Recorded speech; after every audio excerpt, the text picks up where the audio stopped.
జగన్మోహన్ రెడ్డి గారు మనం వస్తే గుడ్ బుక్ రాద్దాం. గుడ్ బుక్, రెడ్ బుక్ చెప్పారు. గుడ్ బుక్ అంటే ఆయన నేరుగా చెప్పారు గుడ్ బుక్ అని.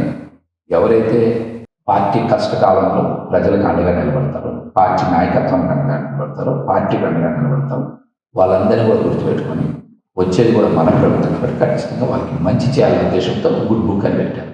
ఎప్పుడు కూడా మంచిని చేసేది ఎవరైనా ఆమోదిస్తారు, దానికి ఆదరణ లభిస్తారు. అంతేగాని పగలు, ప్రతీకారాలు, కక్షలు, కార్పణ్యాలు, అలజడులు సృష్టించదని ప్రజలు యాక్సెప్ట్ చేయరు. లోకేష్ గారు కూడా తెలుసుకుంటే ఆయనకే మంచిది. Sir single line YS Jaganmohan Reddy ఏం చెప్తారు? ఆయన ప్రజల మనిషి, ప్రజల ముఖ్యమంత్రి. నారా చంద్రబాబు నాయుడు నారా చంద్రబాబు నాయుడు గారు కూడా ఆయన అనుభవం ఉన్నటువంటి నేత.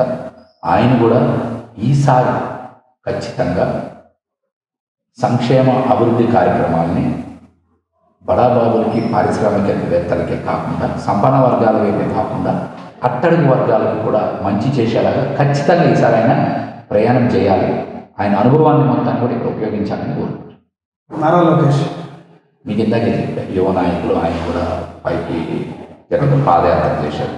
పార్టీ ఇబ్బందులు ఉండేటప్పుడు కూడా ఆయన కూడా నిలబడ్డారు. కార్యకర్తల సంక్షేమ నిధి లాంటిది ఏర్పాటు చేశారు. కాబట్టి ఆ దిశగా ప్రయాణం చేయాల్సిందే కానీ సమాజంలో అలజడులు సృష్టిస్తా, అశాంతి రేకెత్తిస్తా, ప్రజాస్వామ్యంలో గెలిచి నియంతృత్వ పోకడల్ని రెచ్చగొడతా అంటే ఆయన కూడా మంచిది.